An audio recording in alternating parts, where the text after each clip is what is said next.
श्रीराम.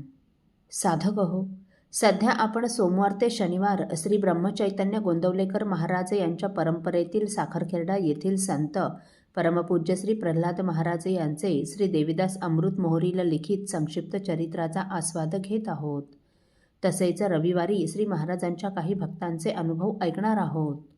सन 1962च्या श्रावण महिन्यात श्री रामानंद महाराजांच्या चरित्राचे लिखाण श्री बाबाजी मेरेकरांनी पूर्ण केले व ते श्री महाराजांनी संपूर्ण ऐकावे म्हणून त्यांनी श्री महाराजांना जालन्यास बोलावून घेतले. श्री रामराय समोर त्याचे वाचन झाले.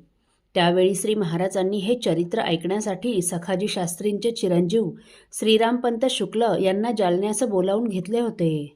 श्री बाबाजी मेरेकरांनी केलेले अत्यंत गोड व प्रासादिक असे हे श्री रामानंद महाराजांचे चरित्र ऐकून श्री महाराजांना अतिशय आनंद झाला व यावर्षी येणाऱ्या श्री रामानंद महाराजांच्या जन्मोत्सवात त्याचा प्रकाशन सोहळा करण्याचे श्री महाराजांनी ठरविले. श्री तात्यासाहेब केतकर यांनी विजयादशमीच्या दिवशी या चरित्रास शुभ संदेश लिहून पाठविला. तसेच केशवराव उर्फ बाबासाहेब बेलसरे यांनीही विजयादशमीच्या दिवशीच या चरित्रास सुंदर असा अभिप्राय लिहून पाठविला.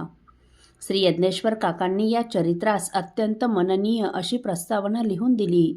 या प्रस्तावनेत जनसामान्यांची संतांविषयीची कल्पना कशी असते हे सांगताना काका लिहितात, संतांनी दरिद्र्याला श्रीमंत करावा, नोकरी व्यापार व्यवसायात त्यांच्या कृपेने उत्कर्ष व्हावा, निपुत्रिकाला पुत्र व्हावा, त्यांनी रोग बरे करावेत, मनातील भाव ओळखावा, अचूक भविष्य सांगावे आणि असं सर्व करू शकत असेल तरच त्याला संत म्हणावे. परंतु शास्त्रदृष्टीने हे असंमत आहे. ही साधुत्वाची खरी कसोटी नाहीच मुळी. मग साधू पुरुषाची खरी कसोटी कोणती?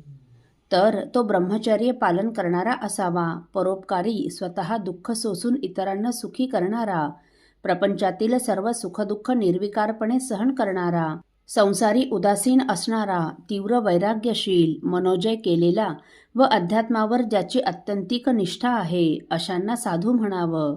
ही साधुत्वाची प्रमुख लक्षणे आहेत. ते चमत्कार करणार नाहीत, परंतु कधीकधी त्यांच्या पुण्याच्या प्रभावाने एखादी चमत्कृतीही दिसून येते. परंतु त्या गोष्टीचं, त्या चमत्कृतीचं कर्तृत्व ते स्वतःकडे कधीच घेत नाहीत. परमपूज्य श्री महाराजांनीही अत्यंत गोड असा अभिप्राय या चरित्रास लिहून दिला. त्यात श्री महाराज लिहितात, अमृताहूनही अत्यंत गोड असे हे चरित्र आहे.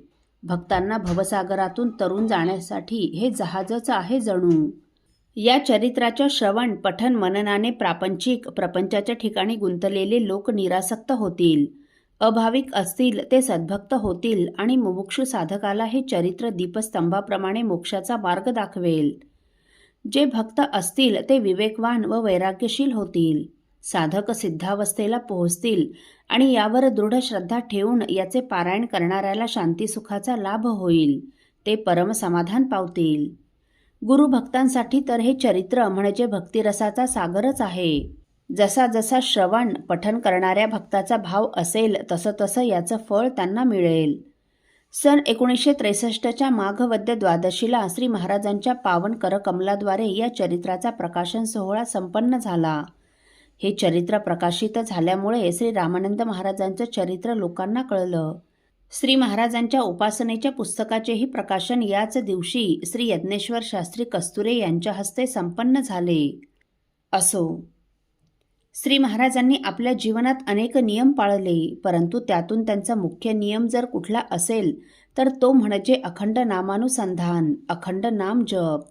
अखंड नामानुसंधानात राहणारी माणसे अत्यंत दुर्मिळ असतात व आहेत. अशा अखंड नामानुसंधानात राहणाऱ्या मनुष्याच्या हृदयात भगवंत तो सीतापती रामराय अखंड निवास करीत असतो आणि श्री महाराज असं अखंड नामानुसंधानात राहत असल्यामुळे तो सीता रमण राम त्यांच्या अंतःकरणात कायम वास्तव्यास आला होता. त्यांच्या सहवासात रममाण झाला होता. इतकंच नव्हे तर श्री तुकाराम महाराजांनी म्हटल्याप्रमाणे तुका म्हणे आळी झाली भिंगोटी सगळी. त्याप्रमाणे त्या श्री रामरायाच्या अखंड ध्यासाने, अखंड नामस्मरणाने ते याच देही रामरूप झाले होते.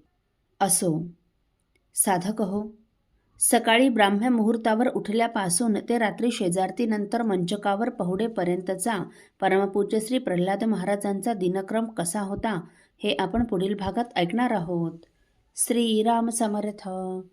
आपल्यातील कोणा श्रींच्या भक्तांना श्रींचे काही अनुभव आले असतील तर कृपया आपण मला ते 9422843253 अथवा सुनील दादांच्या 9892608401 या व्हॉट्सअप नंबरवर कळवावेत अशी नम्र विनंती.